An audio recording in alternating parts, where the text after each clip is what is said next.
ملتمس ہوں قبلہ مولانا مظہر عباس نقوی صاحب سے کہ وہ تشریف لائیں اور خطاب فرمائیں اور شبیہ تابوت جناب امام نقی علیہ السلام برآمد فرمائیں۔ ان کی صحت و سلامتی کے لیے بلند تر صلوات پڑھیں۔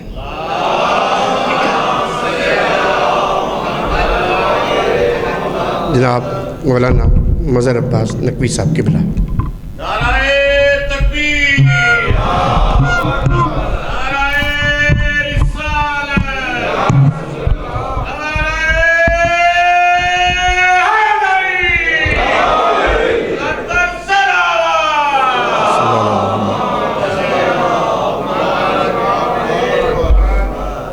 اعوذ باللہ من الشیطان اللعین الرجیم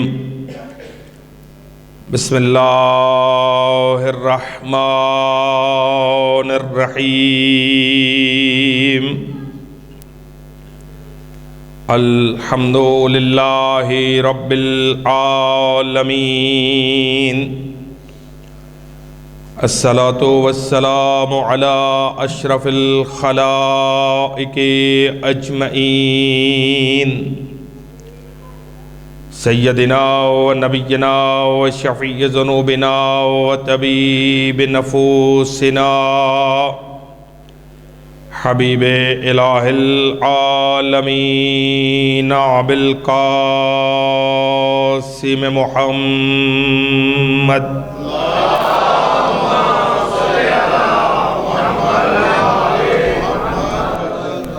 وأهل بيته الأطيبين الأطهرين المعصومين المنتخبين المنتجبين الهداة المهديين الذين أذهب الله عنهم الرجس وطهرهم تطهيرا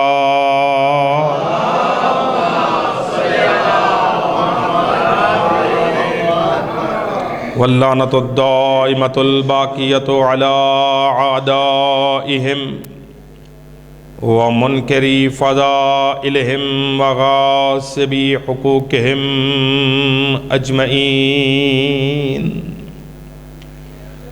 أما بعد فقد قال حق سبحانه وتعالى في القرآن الكريم وقوله الحق وهو أصدق القائلين بسم اللہ الرحمن الرحیم لو انما فی الارض من شجرۃ اقلام والبحر یمدہ من بعدہ سبعۃ ابحر ما نفدت کلمات اللہ۔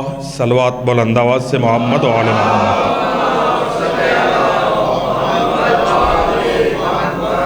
ایک صلوات اس سے بہتر انداز میں ذرا بھیجے محمد و آل محمد۔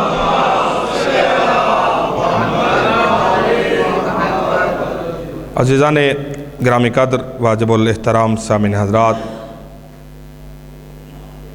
آج کی اس مجلس عزا کے لیے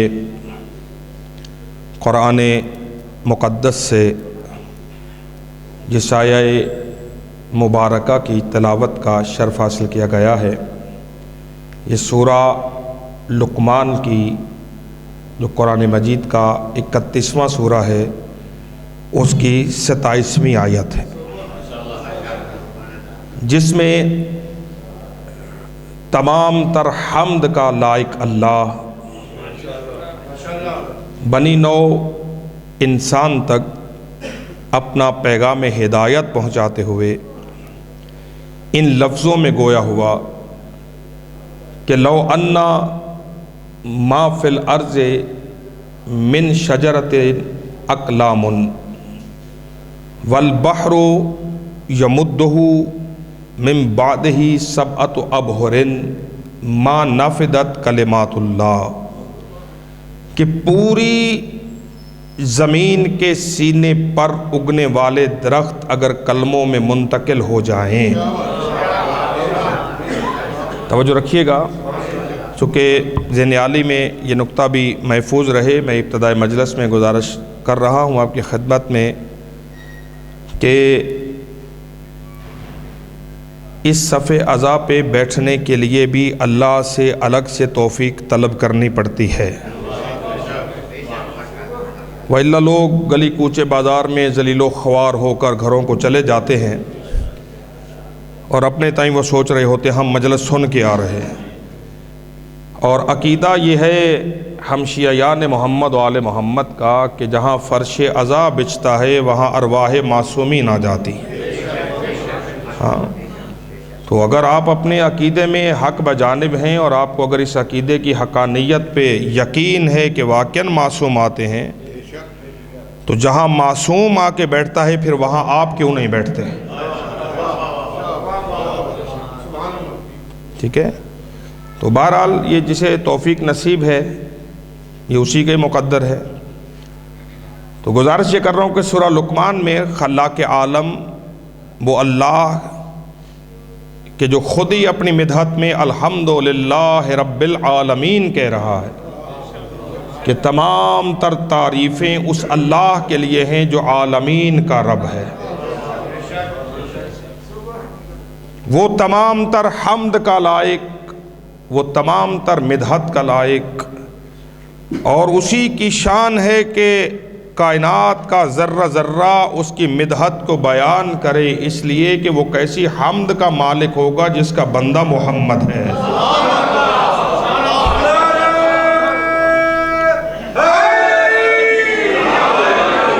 فرمانے سرکار اسی کے لائق ہے کہ حمد اسی کی جائے، تسبیح کی جائے، تقدیس اسی کی بیان کی جائے، پاکیزگی اسی کی بیان کی جائے، سجدہ اسی کی بارگاہ میں کیا جائے، اور کوئی کیا بتائے کہ وہ کتنی حمد کا لائق ہے۔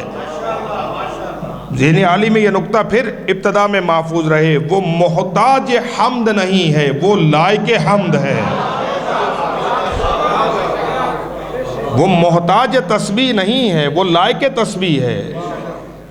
اس لیے لائق تسبیح ہے کہ جس کا بندہ محمد ہے وہ خود کیسا محمود ہونا چاہیے، اور کوئی اس کی مدحت کو، اس کی حمد کو کوئی کیا بیان کرے گا کہ جس کے بندے کی ہی تعریف ختم نہ ہو۔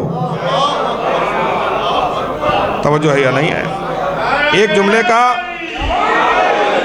جملے کا اور مجھے اجازت دے دیجئے، ابتدا میں میں آپ کی سماعت کے لیے یہ بھی جملہ ہدیہ کروں، اس لیے کہ خطابت آج نہیں کروں گا، صرف یہ ٹوٹے پھوٹے کلمات اسے سماعت کر لیجئے گا بس۔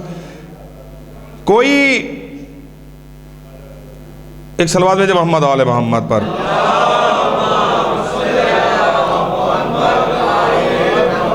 ہم سجدوں میں جھک جھک کر خاک پہ پیشانی رکھ کے اپنی جبین نیاز مندی کو اس بے نیاز کی بارگاہ میں جھکا کر سبحان ربی الاعلیٰ کا قصیدہ ایک تسلسل کے ساتھ بھی پڑھیں تو تب بھی اس کی الوہیت کو بیان نہیں کر سکتے، اس لیے کہ جس کا بندہ علی ہے۔ توجہ ہے یا نہیں؟ ہاں، جس کا بندہ علی ہے، جس کے بندے کی بلندی سمجھ میں نہیں آتی، اس علی کے اللہ کی بلندی کیا سمجھ میں آئے گی؟ وہ رفعتوں کا مالک، وہ عظمتوں کا مالک، وہ جلالتوں کا مالک، وہ بلندیوں کا مالک، وہ ہر ذرہ کائنات پر حق قدرت رکھتے ہوئے پھر بندوں سے کہہ رہے لو انما فی الارض من شجرۃ اقلام۔ تم میری حمد کرنا چاہتے ہو نا، لفظ توجہ رہے گی، بات آج اللہ کی حمد پہ نہیں کروں گا۔ لو انما فی الارض من شجرۃ اقلام، اگر پوری زمین کے سینے پر اگنے والے درخت کلموں میں تبدیل ہو جائیں، قلم بن جائیں، والبحر یمدہ من بعد سبعۃ ابحر، ایک سمندر نہیں 7 سمندر اگر سیاہی میں بدل جائیں، ما نفدت کلمات اللہ، اللہ کی تعریف تو دور رہ گی، تم اللہ کے کلمات کی تعریف نہیں لکھ سکتے۔ اللہ اکبر، بس موضوع اللہ اکبر۔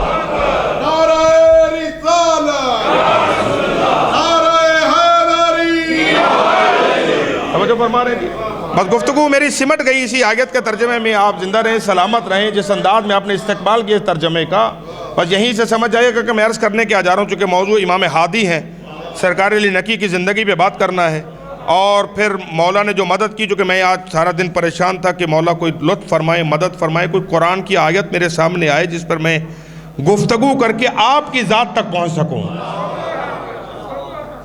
لو انما فی الارض من شجرۃ اقلام، زمین پر جتنے بھی درخت ہیں، ایک دو کی بات نہیں ہو رہی، کہا جا رہا جتنے بھی درخت ہیں وہ سب کے سب قلم بن جائیں۔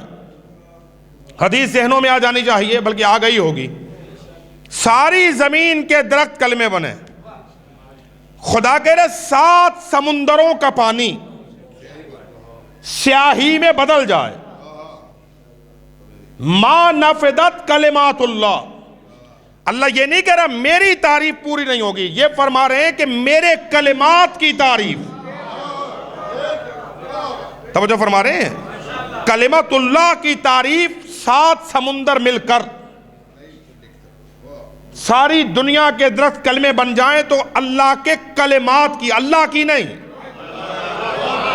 کمال ہے، اسی جملے میں لطف ہے حضور، اللہ کی نہیں، کلمات اللہ، یعنی کلمات اللہ۔ کلمات ہماری عربی لینگویج میں جب گرامر کی بحث کریں تو کلمہ مضاف ہے لفظ اللہ کی طرف، یعنی اللہ کے کلمات، اللہ نہیں، اللہ کے کلمات۔ خدا کہہ رہا ہے کہ اللہ کے کلمات کی تعریف ممکن نہیں ہے۔ تم لکھنا بھی چاہو، اتنے وسائل بھی تمہیں مل جائیں تو تم اللہ کے کلمات کی تعریف نہیں لکھ سکتے۔ آپ خاموش ہو رہے ہیں، میں بالکل قریب سے آپ کی زحمت کو تمام کر رہا ہوں۔ متوکل عباسی کے دربار میں یحییٰ ابن اقسم نے یہی آیت میرے 10ویں امام کی خدمت میں پیش کی۔ مناظرہ ہوا، یحییٰ ابن اقسم اور مولا کا مناظرہ ہے۔ پورا مناظرہ عرض نہیں کر رہا ہوں چونکہ متحمل نہیں ہو سکیں کہ ہم، وہ پورا مناظرہ کافی لمبا ہے۔ اس نے کہا جی میں ایسا سوال کروں گا جواب ہی نہیں آئے گا، مگر یہ طے ہے نا کہ جب بھی کسی نے ان کا امتحان لینا چاہا تو اللہ نے ذلت اس کا مقدر قرار دے دی۔ توجہ ہے، اور فرما رہے نا سارے میرے ماشاءاللہ چاہنے والے تشریف فرمائیں۔ میں آپ کی دعاؤں کے سائے میں اپنی اس خطابت کے سفر کو طے کر رہا ہوں، اور یقیناً یہ موضوعات میں اللہ کا شکر بھی ادا کرتا ہوں اس پہ کہ خدا کا شکر ہے کہ اس نے یہ موضوعات ہم طالب علموں کے ذمہ لگا دی ہیں۔ ٹھیک ہے، اب یحییٰ ابن اقسم، متوکل عباسی کا زمانہ، متوکل کیسا بادشاہ، یحییٰ ابن اقسم اس زمانے کا مفتی، وہ سامنے بیٹھا ہوا ہے، اور اس نے متوکل نے کہا ایسا سوال کر جو جواب ہی نہیں آئے۔ کیسا جاہل تھا، جانتا تھا یہ اپنے زمانے کا علی ہے اور اس علی کا پوتا ہے جو خطیب منبر سلونی ہے۔ ہاں توجہ ہے یا نہیں ہے؟ علم ان کے دروازے کی خیرات ہے۔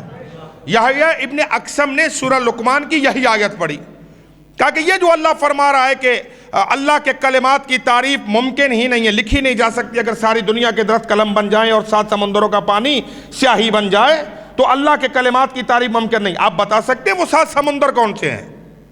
امام نے سمندروں کے نام گنائے کہ یہ 7 سمندر ہیں۔ اس کے بعد مولا فرماتے تو کلمات پوچھنا چاہتا ہے نا کہ یہ 7 سمندر سیاہی میں بدل جائیں تو وہ کلمے کون سے جن کی تعریف ممکن نہیں ہے؟ حضرت فرماتے ہیں نحنو کلمات اللتی لم تدرک فضائلنا، وہ اللہ کے کلمات ہم 14 ہیں۔ اللہ اکبر، اللہ اکبر۔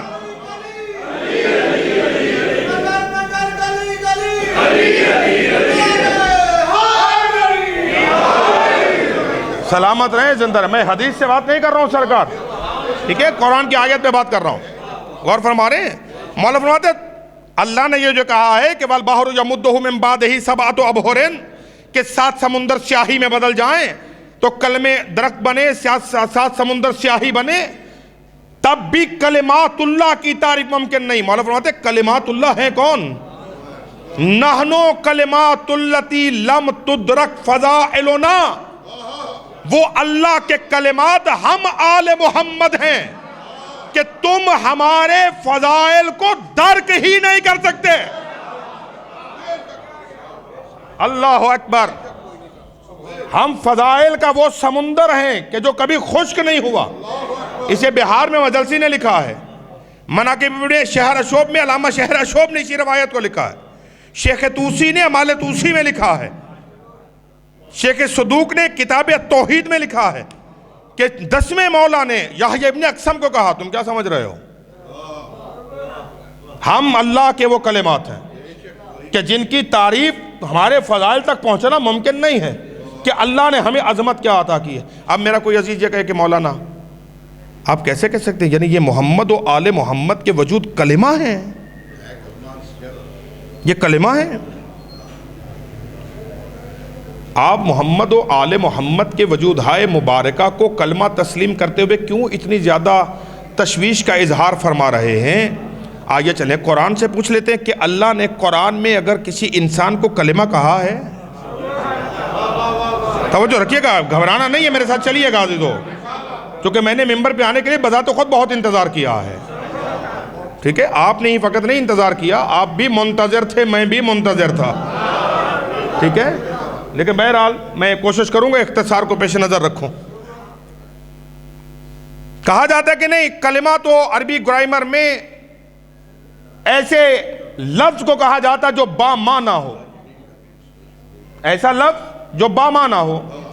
آپ کہہ رہے کہ نہیں محمد و آل محمد کے وجود کلمہ ہے. چلیے آپ اپنی تعریف پہ باقی رہیے، میں قرآن کی آیات پڑھتا ہوں، پھر دیکھتے ہیں کہ اللہ نے قرآن میں کسے کلمہ کہا. ارشاد پروردگار عالم ہو رہا ہے، اذ قالت الملائکۃ یا مریم ان اللہ یبشرک بکلمۃ من اسمہ المسیح. اے مریم اللہ تجھے ایک کلمے کی بشارت دیتا ہے. اللہ اکبر، اللہ اکبر. شاہ جی سمجھ گل آ رہی ہے، تھوڑی زحمت فرمانی سرکار، جو سامنے بیٹھی آپ نے حیران نہیں ہونا. ان اللہ یبشرک بکلمۃ، اللہ تجھے، مریم، ملائکہ نے مریم سے کہا اللہ تجھے ایک کلمے کی بشارت دیتا ہے. کون سے کلمے کی بشارت تجھے دیتا ہے؟ اگر تو لفظ کلمہ آتا تو لوگ کہتے نہیں وہ تو کوئی لفظ تھا جس کی بشارت اللہ نے دی. خدا نے ساتھ کہا کہ اس کلمے کا نام من اسمہ المسیح، اس کلمے کا نام عیسیٰ ابن مریم ہوگا.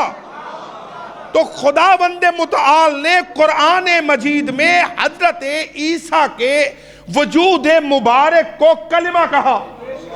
قرآن جب عیسیٰ کو کلمہ کہتا ہے تو پھر جس کی اقتداء میں عیسیٰ نماز پڑھے گا، آئے ہائے آئے ہائے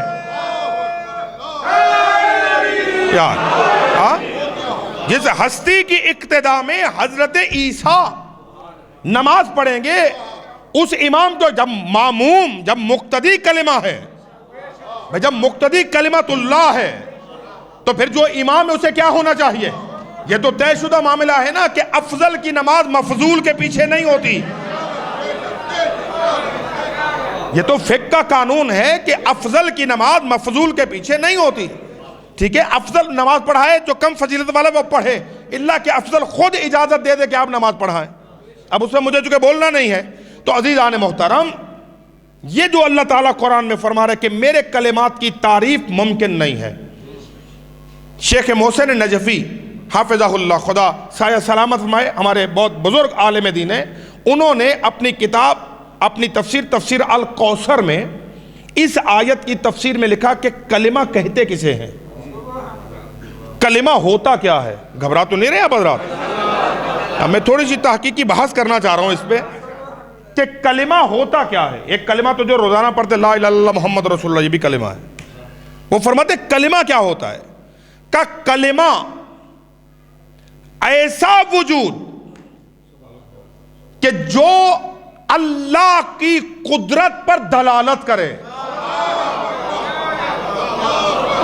اللہ اکبر. اب بہت عظیم جملہ کہنے جا رہا ہوں جو آگا نے لکھا ہے کہ کلمہ کسے کہتے ہیں؟ کہتے کلمہ ایسا وجود کہ جو خدا کی قدرت پر دلیل بن سکے، اسے کہا جائے گا یہ اللہ کا کلمہ ہے. کہ اب جتنی طاقت کے ساتھ وہ خدا کی قدرت پہ دلیل بنے گا، وہ اتنا ہی اس کا کلمہ ہوگا. توجہ فرما رہے عیسیٰ کلمت اللہ ہے. کیوں حضرت عیسیٰ کلمت اللہ ہے؟ کہ اللہ کی قدرت پر دلیل ہے. کیسے؟ بغیر باپ کے پیدا ہوا، بغیر باپ کے پیدا ہوا، لہذا اللہ کا کلمہ ہے. خدا کی قدرت عیا ہوئی. ہاتھ لگا کے مادر ذات اندھے کو آنکھیں عطا کی. اللہ کی قدرت کا اظہار ہوا کہ جب بندہ اس قدرت کا مالک ہے تو خدا کس قدرت کا مالک ہوگا؟ طے ہے یا نہیں ہے؟ اذان محترم غور فرما رہے ہیں. اچھا، جو ہستی ہاتھ لگا کر نابینے کو آنکھیں دے وہ تو اللہ کی قدرت کی دلیل ہے، اور جس کے قدموں سے مس ہونے والی مٹی ہی نابینے کو شفا دے دے، جو رہی ہے نہیں ہے؟ توجہ فرما رہے ہو حضور؟ لہذا اذان محترم یہ اللہ کے وہ کلمات ہیں، یعنی محمد و آل محمد کے وجود ہے مبارکہ، یہ اللہ کے وہ کلمات ہیں جن کی تعریف ممکن نہیں ہے. اس لیے کہ ذات حق سبحانہ و تعالی کی تمام تر صفات کے مظاہر یہ 5 12 14 ہیں جن سے اللہ کی تمام تر صفتیں ظاہر ہوئیں، واضح ہوئیں، عیا ہوئیں. یہی تو وجہ تھی عزیزو. اب یحییٰ ابن اقسم، اب وہ مناظرے کا ایک حصہ عرض کر رہا ہوں. متوکل کا زمانہ، متوکل کا دور، دربار متوکل کا. دنیا کا بادشاہ تخت پہ بیٹھا ہے، خدا کی کائنات کا شہنشاہ فرش پہ بیٹھا ہے، دربار علماء سے کھچا کھچ بھرا ہوا ہے.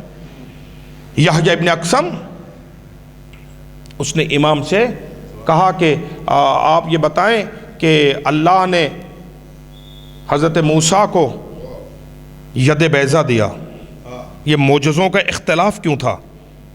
جب نبی سارے اللہ کے تھے تو معجزوں میں اختلاف کیوں آیا؟ حضرت عیسیٰ علیہ السلام کو مردے زندہ کرنے کا معجزہ دیا، حضرت موسیٰ علیہ السلام کو جادوگروں کے مقابل میں عصا اور ید بیضا عطا فرمایا، جناب داؤد کو لوہا موم کرنے کا، آپ کے نانا رسول کو قرآن اور تلوار عطا فرمائی. یہ معجزوں میں اختلاف کیوں تھا؟ امام فرماتے چونکہ تو مصلحت نہیں سمجھا. جس زمانے میں جس طاقت کے ذریعے سے لوگوں کو گمراہ کرتے تھے، اللہ نے اسی طاقت کا جواب اپنی حجت کو عطا کیا. چونکہ موسیٰ کے زمانے میں، توجہ فرما رہے ہیں، موضوع مولا علی نقی ہے لہذا اسی میں گفتگو عرض کرنا چاہ رہا ہوں کہ چونکہ موسیٰ کے زمانے میں جادو اپنے عروج پہ تھا اور فرعون نے اپنی اسی قوم کو گمراہ کرنے کے لیے کچھ جادوگروں کو دربار میں بلایا. جادوگر جب جناب موسیٰ کے مقابل میں آئے اور انہوں نے رسیوں کو پھینکا، رسیاں سانپ بنی. قرآن کہتا ہے وہ سانپ بنی، ٹھیک ہے، نگاہوں پہ پردہ تھا، لوگوں نے رسیوں کو دیکھا سانپ ہے. جیسے وہ سانپ بنی موسیٰ کے دل میں خوف آیا، موسیٰ ڈرے گھبرائے. قرآن کہہ رہا ہے موسیٰ ڈرے گھبرائے. معصوم سے پوچھا مولا موسیٰ ڈرے کیوں تھے؟ کہا موسیٰ اپنی وجہ سے نہیں، موسیٰ کو قوم کے ایمان کا ڈر تھا کہ کہیں یہ گمراہ نہ ہو جائیں. جیسے موسیٰ کے دل میں خوف آیا، اللہ نے کہا القِ عصاک، اے موسیٰ تیرے ہاتھ میں ڈنڈا پھینک. موسیٰ نے عصا پھینکا، جیسے عصا پھینکا تو وہ اژدہا بنا. جیسے اژدہا بنا اس نے جادوگروں کی رسیوں کو جو سانپ نظر آ رہی تھی ہڑپ کیا. جب ہڑپ کیا تو موسیٰ نے اس کی گردن میں ہاتھ ڈالا، وہ دوبارہ سے ڈنڈا بن گیا. یعنی وہ ہڑپ ہو گئی تو موسیٰ کی حجت قائم ہو گئی. موسیٰ نے اپنی اس حجت کے ذریعے سے قائم کیا کہ حق وہ نہیں، حق یہ ہے. وہ رسیاں سانپ نظر آ رہی تھی، سانپ تھی نہیں، مگر یہاں پر عصا، لکڑی کا عصا سانپ میں بدلا کا معجزہ حقیقت تھی. توجہ فرما رہے ہیں محترم. لہذا فوراً وہ سجدے میں گرے، انہوں نے کہا کالو، ہم ایمان لے آئے. کس پہ ایمان لے؟ رب العالمین پہ، رب موسیٰ اور ہارون پہ ایمان لائے. ٹھیک ہے، قرآن کہتا ہے اذان محترم جناب موسیٰ کے زمانے سے تاریخ چلی، فرعون کے زمانے سے یہ تاریخ چلی کہ جادوگروں نے رسیوں کو پھینکا، وہ سانپ بنی. ادھر سے موسیٰ نے عصا پھینکا، وہ اژدہا بنا، اس نے رسیوں کو ہڑپ کیا۔ توجہ ہو مجمع کی میرے ساتھ۔ فرعون کے زمانے سے تاریخ چلتی چلتی چلتی چلتی رسول کے 10ویں جانشین کے دور تک آ گئی۔ متوکل جو فرعون کے اوصاف کا مالک تھا، وہ اپنے تخت پہ بیٹھا ہوا، اس نے کسی ہندی جادوگر سے یہ کہا کہ اگر تو فرزند رسول کو زچ کر دے میرے سامنے تو میں انعامات سے تیرے منہ کو بھر دوں گا۔ پلٹ کے جیسے امام دسترخوان پہ بیٹھے، اس نے مولا کے سامنے سے لقمے کو اٹھایا۔ ایک لقمے کا اٹھنا تھا، دوسرے کا اٹھنا تھا، تیسرے لقمے کا غائب ہونا تھا۔ جب فرزند علی نے دربار کی دیوار کو دیکھا اور دیکھنے کے بعد فرماتے ہیں، اے اسد، کیا تو دیکھ نہیں رہا؟ اللہ اکبر، اللہ اکبر، ساتھ چلیں گے عزیزوں؟ غور فرما رہے ہیں؟ امام نے دربار کی دیوار کو دیکھا، موسیٰ کے ہاتھ میں عصا تھا۔ اب بڑا لطیف سا جملہ میرے ذہن میں آگے جو عرض کرنا جا رہا ہوں۔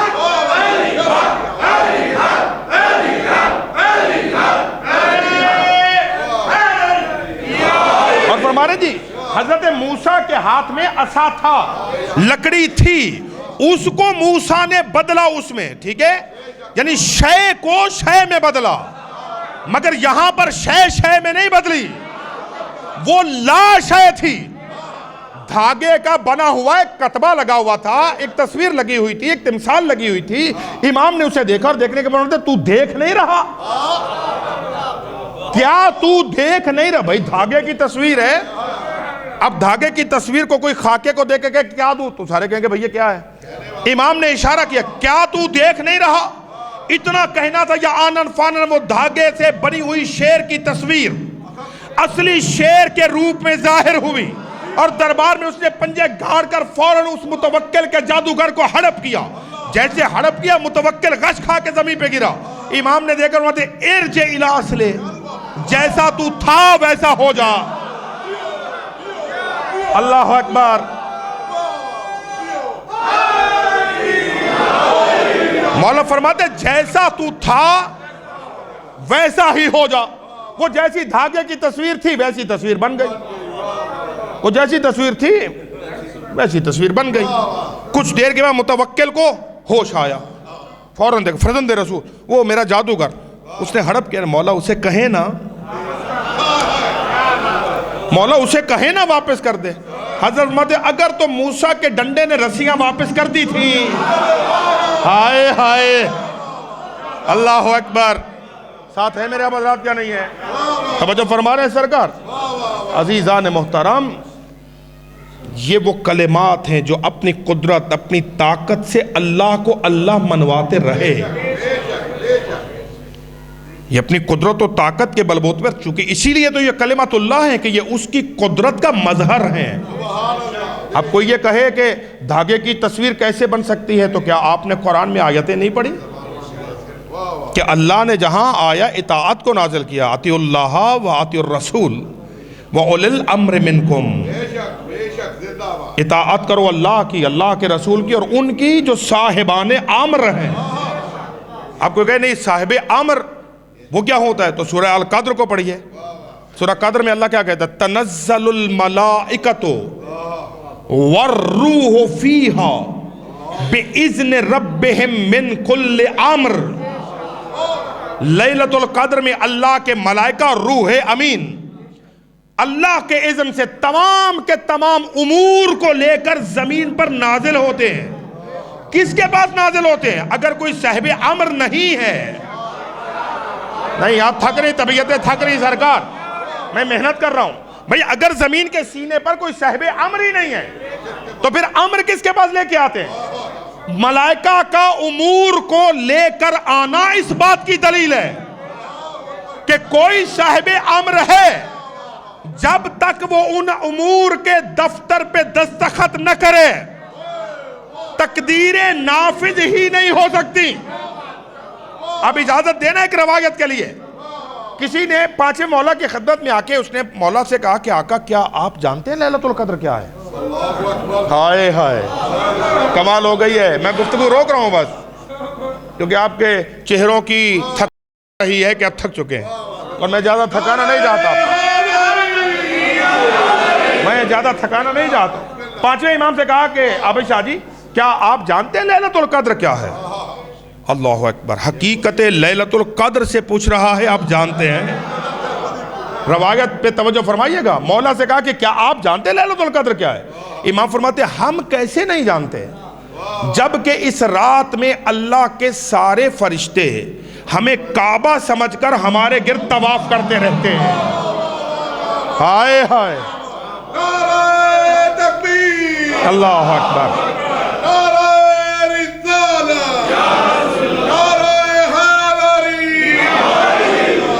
اللہ اکبر، اللہ اکبر. پوری رات ملائکہ اس رات میں ہمارا طواف. تو یہ وہ صاحب امر ہے. دھاگے کی بنی ہوئی شیر کی تصویر کا اصلی شیر کی شکل میں آنا یہ صاحب امر کا اشارہ ہے، یہ اولل امر کا اشارہ ہے. اللہ اکبر. چونکہ یہ کلمات اللہ ہیں. بس گفتگو میری تمام ہو گئی عزیزو. عقل انسانی کو جانتے ہیں کس قدر ہے، قیامت تک کے آنے والے حالات کو جانتے ہیں کیا ہے. مدینہ سے سفر ہے، جب سامرہ منتقل ہو رہے ہیں امام، بس یہیں سے منزل مصائب کی طرف چلا جاؤں گا. جب مولا سامرہ کی طرف جا رہے ہیں، پورا لشکر ہے فوج کا ساتھ، ہر سما اس کا سالار ہے لشکر کا. اس میں مولا کا کوئی چاہنے والے بھی کچھ تھے، شیعہ لوگ بھی تھے ساتھ جو فوج میں آئے ہوئے تھے، سپاہی تھے متوکل کے. تو جب چلنے لگے مدینے کو الوداع امام نے کیا، تو ساتھ ہی غلاموں سے مولا نے کہا کہ کچھ سردیوں کے کپڑے لے لینا.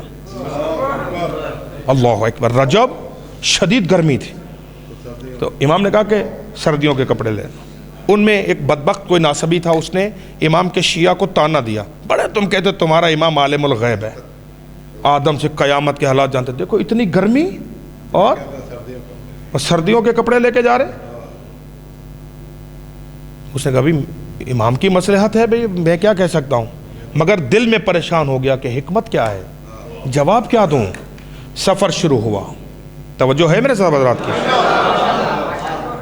اس لیے کہ جو آج نقوی سادات ہیں وہ تو زیادہ توجہ فرمائیں گے نا، اس لیے کہ یہ آج تخصص کے ساتھ نقوی سادات کی جد کی صف ازا ہے. ٹھیک ہے، ویسے تو کلن سب سادات اولاد فاطمہ ہے نا، مگر ایک جو تخصص ہے. جب سفر حضور شروع ہوا، لطف لیجئے گا ذرا واقعے کا. اب امام نے گرمی کے موسم میں سردیوں کے کپڑے، گرم لباس، کمبل، چادریں. شیعہ بھی حیران ہے، جو دوسرا وہ تو ویسے ہی حیران ہے، سرگرداں کہ یہ کیا. چلتے چلتے ایک صحرا، لک و دک صحرا میں پڑاؤ ہوا. جب وہاں پر رکے، اس ناسبی نے پھر شیعہ کو تانا دیا کہ تمہارے علی کا ایک فرمان ہے کہ اللہ ایک ایک قبر سے 70 مردے اٹھائے گا. دیکھو کیا کیسی، اللہ یعوذ باللہ کیسی بات کی ہے. اب یہ دیکھو صحرا ہے، یہاں نہ کوئی آبادی ہے نہ کوئی قبرستان ہے، یہاں سے کون اٹھے گا. ابھی یہ بات کر رہا تھا یا آسمان پہ گھٹائیں آنے لگی. ہائے ہائے، لطف لیں گے حضور، لطف لیں گے. آسمان پہ بادل آنے لگے، کچھ دیر کے بعد ہوائیں چلی. اب جنہوں نے صحرا کا کوئی سفر کیا ہے، وہاں صحرا میں جب ہوا چلتی ہے رات کے ٹائم پر، تو جون جولائی کی گرمی میں بھی لحاف لینا پڑتا ہے. جب ٹھنڈی ہوا چلی اور بارش شروع ہوئی، تو امام نے غلاموں سے کہا کہ گرم لباس نکالو. ہائے ہائے، پیچھے رہ گئے نا آپ حضرات، پیچھے رہ گئے. امام نے کہا گرم لباس نکالو.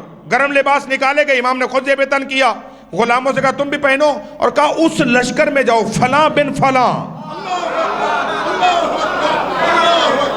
فلاں بن فلاں میرا چاہنے والا ہے، یہ لباس اسے بھی دو. توجہ ہے جی. اب جب لشکر کے پاس تو تھا کچھ نہیں، وہ گرمی کے حساب سے آئے تھے. جب ٹھنڈی ہوا چلی تو اب لاشوں پہ لاشیں گرنے لگی. صبح تک کئی لاشیں گرے.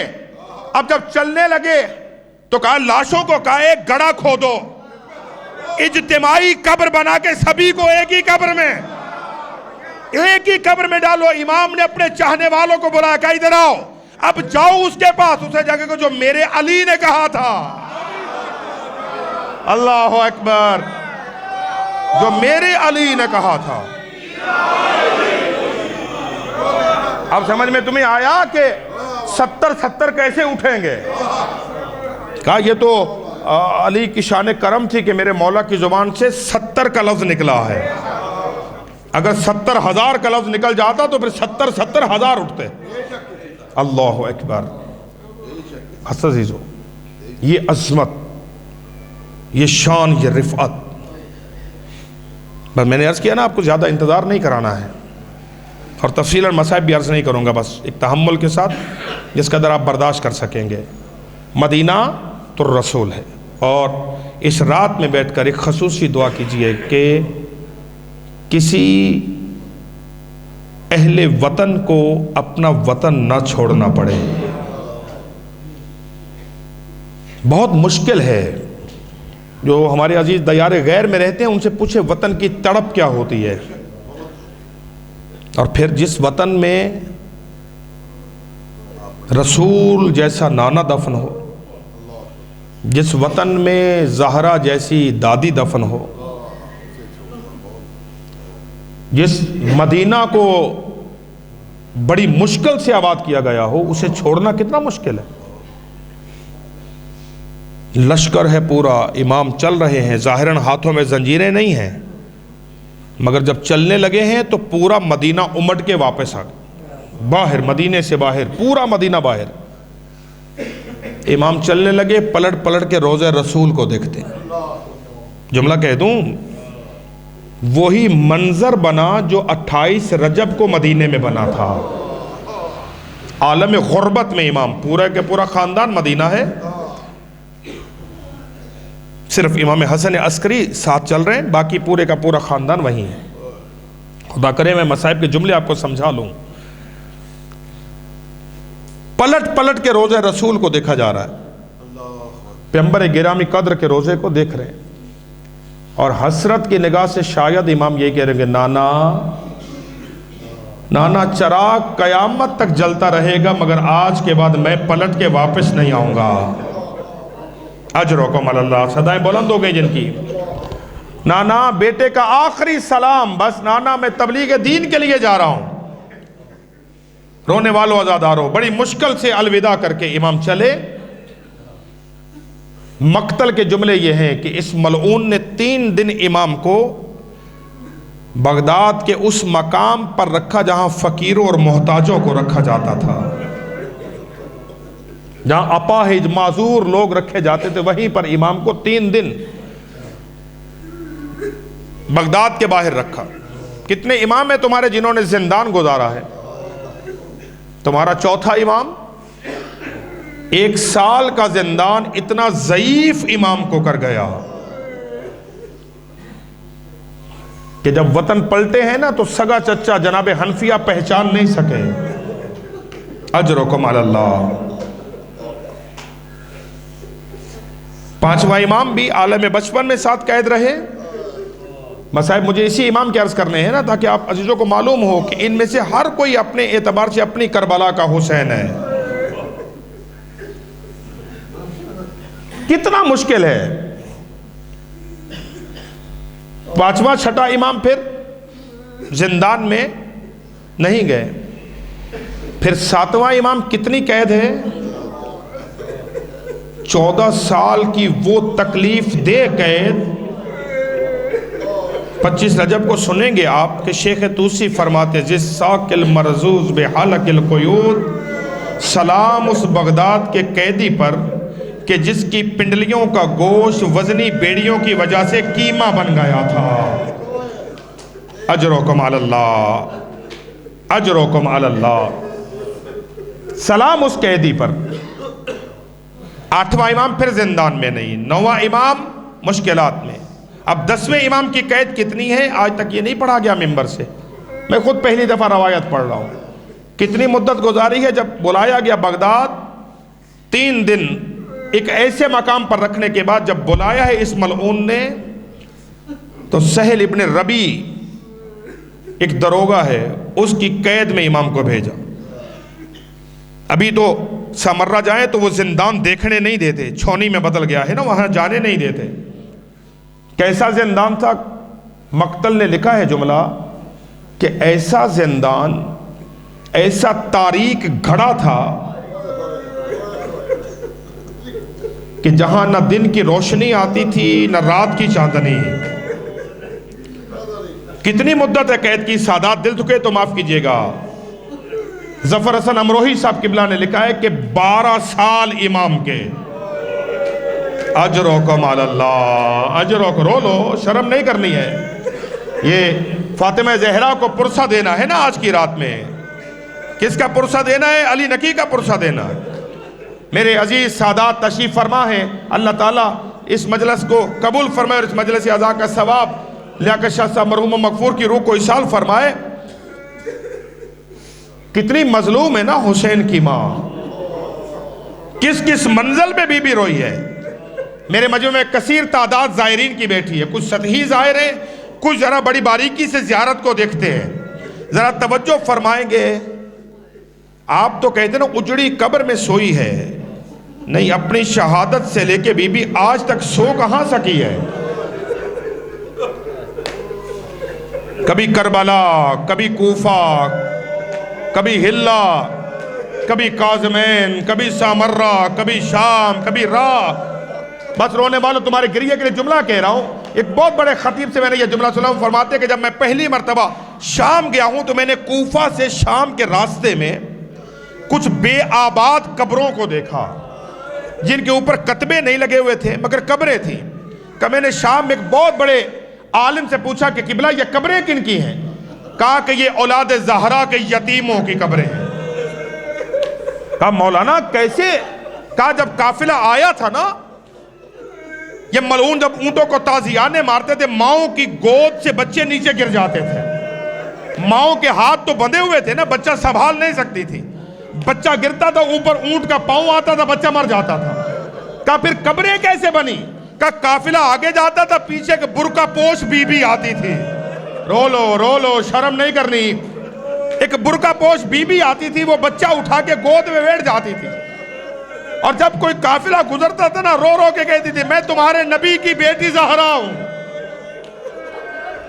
کیا خیال ہے آپ کو اگر حسین کا کوئی یتیم گرا ہے تو بی بی اس کا جنازہ لینے آئی ہے؟ کیا خیال ہے 3 رجب کو سامرہ نہیں آئی ہوگی؟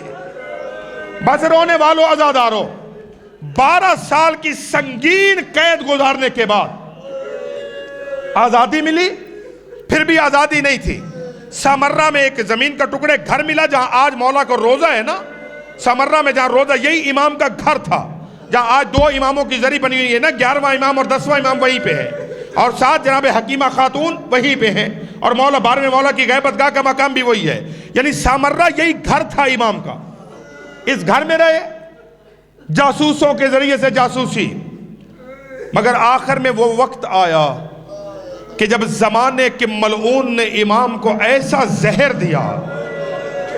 میں آج مستند عالم دین کے جملے سن رہا تھا، وہ کہتے خاندان اہل بیت میں 4 اماموں کو وہ زہر ملا ہے جو کسی امام کو نہیں ملا. کا پہلا زہر حسن مجتبیٰ کو ملا، ایسا زہر کہ جگر کے ٹکڑے کٹ کٹ کے باہر آنے لگے. اس کے بعد دوسرا زہر مولا زین العابدین کو دیا گیا کہ جس کے ساتھ امام ماہی بے آب کی طرح تڑپنے لگے. کا تیسرا زہر تمہارے 7ویں امام کو دیا گیا کہ زہر ملتے پورے کا پورا جسم نیلا پڑ گیا تھا. کا اس کے بعد چوتھا سنگین زہر تمہارے 10ویں امام کو دیا کہ جس نے زہرا کے لال کے جگر کو کباب کر کے رکھ دیا. جگر ٹکڑے ٹکڑے ہونے لگا. بس رونے والوں، عزاداروں، عالم غربت میں ایک بیٹا ہی تو تھا. 22 سال کی عمر میں مولا حسن عسکری قریب تھے. امام نے قریب بلایا. اللہ کرے میں جملے پڑھ لوں اور آپ جملے سن لیں. امام بیٹے کو قریب بلا کے فرماتے بیٹا مجھے غسل خود دینا، میرے بچے مجھے کفن خود دینا، میرا جنازہ خود پڑھانا. ارے ہر باپ کی حسرت ہے نا اگر بیٹا جنازہ پڑھا سکے تو پھر میرا بیٹا ہی میرا جنازہ پڑھائے. اللہ جانے 10ویں نے وصیت کی تھی مگر حسین نے وصیت نہیں کی تھی. جبکہ مولا سجاد تو موجود تھے نا کربلا میں، مگر امام جانتے تھے سجاد جنازہ پڑھا نہیں سکے گا. میری شہادت کے بعد ہاتھوں میں ہتھکڑیاں آ جائیں گی. بس تمہارے ماتم کے جملہ کہہ رہا ہوں. بس رونے والوں، 3 رجب کو زہرا کا یہ لال دنیا سے چلا گیا. 11ویں امام نے غسل و کفن کا اہتمام کیا. جنازہ تیار ہوا. جنازہ تیار کر کے جب جنازہ اٹھا ہے نا تو 11ویں امام نے اپنا گریبان بابا کے جنازے پر چاک کر دیا، عزت کے ساتھ باپ کا جنازہ لحد میں اتارا. بس رونے والوں میں کیونکہ مولا علی نے کی قید تو بڑی گزاری تھی، زہر بھی بڑا شدید ملا تھا، عالم غربت بھی تھا، مگر مولا پھر مقدر اچھا تھا. آپ کے بیٹے نے جنازہ بھی پڑھا دیا، آپ کے بیٹے نے جنازہ دفن بھی کر دیا، مگر ہائے کربلا کا غریب جس کا جنازہ 3 دن کربلا کے صحرا پہ پڑا رہا اور بیٹا رو رو کے کہتا تھا اے بابا جنازہ پڑھانے. ماتم حسین